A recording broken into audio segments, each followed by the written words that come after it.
Yeroo hundaa maaltu akkana ajaa'ibu beektaa? Waa'ee namoota ala karra keessan dura dhaabbatanii si eegansaniiti. Ati beekis beekuu baadhus isaan yeroo maraa jiran gareen tokko kan lakkoofsi isaanii sirriitti baay'ee ta'e kufaatii kee, abdii kutuu kee, kan jalqabde dhiisuu kee, mo'atamuu kee warra eeganidha. Innis warra sirriitti isaan gammachiisu eessa baasaa warra siin jedhanidha.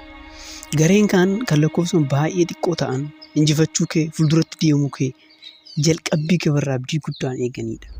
Eenyu qaanessuu barbaadda? Eenyu gammachiisuu barbaadda? Filannoon keeti. Warra alaa si eegan miti kan siif murteessu. Kanaaf kan jalqabdu bilisummaa kee labsuuf, dandeettii kee beektee beeksisuuf, gammachuu kee ofii kee murteessuuf. Akkam jirtan maatii koo? Nageenyi koo isin bira yaa ga'u. Egaa viidiyoo kana irraa waan argattaniin abdii kooti. Hanga xumuraatti nu waliin tura.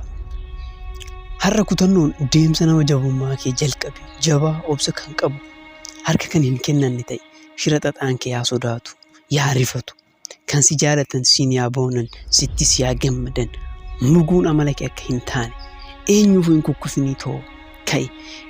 Beektaa, beekumsi mataan isaa yoo jirra hin oolle abaarsa ta'a.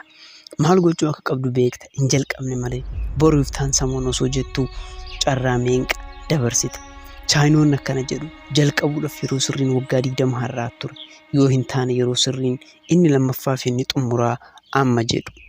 Yaadni mana hin ijaaru, mana kan ijaaru bulukkeettaaf baargamoodha. Yaadu qofti gahaa miti, nama hojii ta'uu qabda. Nama hojii yoo hin taane qilleensa irratti hafta. Addunyaan bu'aa malee qophii hin badhaastu. Atis kan gammaddu yoo bu'aa argatte, jaalalli kee garuu bu'aa waliin osoo hin taane qophii waliin yaa ta'u. Sababni isaa ispoortii hojjechuu yoo jaalatte yeroo hundaa ni hojjetta. Yeroo hundaa yoo hojjette qaamni kee jijjiiramuun isaa dirqama. Dubbisuu qo'achuu yoo maleeffatte yeroo hundaa ni dubbista ni qo'atta. Santaanan ammas qabxiin kee fooyya'uun isaa dirqama. Ofii kee beekumsaan, ogummaan, bartee gaariin guddisuu yoo jaalatte yeroo hundaa ni goota. Achiin booda jireenya kee hanga dhumaatti ni jijjiirta. Yaadadhu, badhaasni yeroo maraa maxxantuu deemsati. Kanaafuu har'a ka'ii bakka deemuu barbaaddu murteeffadhu. Deemsa kee jalqabi. Gahuun kee, jijjiiramuun kee dirqama. Kana beeki. Jijjiiramuu keef itti gaafatamummaa kan qabu suma mataa keetidha. Namoota biroo irraa eegdee yoo ta'e carraan kee yeroo hundaa gadduu ta'a. Yookaan murteessitee of jijjiirtaa yookaan jaajjitee hafta. Sodaa akka hin jalqabne si godhu. Hanga yoomitti sodaata? Hanga yoomitti jijjiirama namoota biroo ilaalaa hin hafta? Sodaa fi of shakkii keessa kee jiru awwaali. Jireenya deebitee hin arganne takka qofa qabda. Takkittii tanattis ajaa'iba hojjedhu darbi. Yoomillee taanaan namni maal naan jedha jechaa yeroo kee hin fixin. Namni waa jechuun isaa waanuma beekames hin oolus. Yeroo tokko abbaa fi ilmatu karaa deemu. Harree yaabbatanii. Namoonni dura itti dhufan lamaan ilma harree ajjeesan. Ilmi illee haa ta'u abbaan irraa bu'ee miilan hin deemu jechaa gungumaa bira darban. Abbaanis dhaga'ee irraa bu'ee abbaan miilan deemaa ilmi harree yaabbatee deema. Xiqqoo akkuma deemaniin immoo namoonni biroo dhufanii maal mucaan safuu hin beekne. Abbaan miilan deema inni harree yaabbatee deema jechaa bira darban. Amma immoo mucaan irraa bu'ee abbaan yaabbate. Sadaffaa irratti immoo kan ilmaaf nahan itti dhufan. Jarri kun dhuma irratti harree baatanii deemanii jedhama. Kanaaf wanti ati beekuu qabdu tokko jiraate addunyaa tana irratti dogongorri inni guddaan nama hundaaf sirrii ta'anii argamuuf yaaludha. Of ta'i amma jalqabi. Of jijjiiri. Of jijjiiruuf barfatee hin beeku. Dammaqxee kaatee taanaan Rabbis yeroo maraa si waliin jira.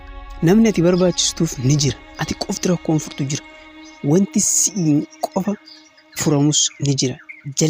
Jalqabuuf nama guddaa ta'uu hin qabdu. Nama guddaa ta'uuf gaduu jalqabuu qabda. Mee ilaali osoo kan namni godhe jette san gootee kan karoorfatte san hojiirra oolchitee jiraatte namni akka kee hin jiru ture. Ati waan sirrii fi kan jaalattu hojjechaa akka jirtu keessi kee amani taanaan namni biraa daandii kee irraa akka dhaabbatu hin hayyamin. Hanga xumuraatti deemi. Akka namichi gaara ba'u sun jedhetti yookaan gidduutti du'ee na agartanii yookaan fiixee gaara gubbaatti na agartan malee duubatti hin deebi'u akka jedhe san. Amma gaara yaabaa miti. Wanti hunduugaa hanga yoomti ta'echa seenaa hojjechuu ni dandeecha. Sababa keetiin ofii kee saniin booda jireenya maatii kee jijjiiruuf isas dhugoomsuu jalqabe hanga dhumaatti deemi. beeki xumurri kee bareeduu qaba. Yoo hin taane ganaa xumureerra hin geenye. Xumurri kee hanga bareedutti hin dhaabbatin. Dandeechuu fiigichaan yoo fiiguu dadhabde sussukaa. Yoo hin taane daandii deemaa foqoqaas maa hin taane fuulduratti deemi malee takka akka hin dhaabbanne. Sababni isaa dhaabbatte taanaan kan deemu hunduu si bira darba. Jireenyi fiilmii Hindii miti. Diinni kee si caale sirra jabaa ta'e taanaan ni duuta. Mo'uudhaaf dorgomaa kee caaluu qabda.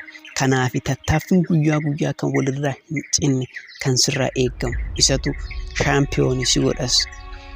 Jireenya kee keessatti maajikii wayituu hin eegin. Wanti hunduu tattaaffii barbaada.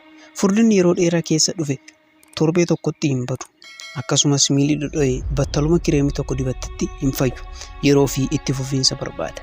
Ilaa barri erga darbee booda kan darbe of duubatti gaafa laaltu kan gochuu qabdurra kan hin goone caalee akka garaa si nyaanne osoon godhee jiraadhe jettee kan gaabbitu akka hin taaneef amma waan dandeechu hundaa raawwachuun eenyu akka taate ofittis diinattis agarsiisi.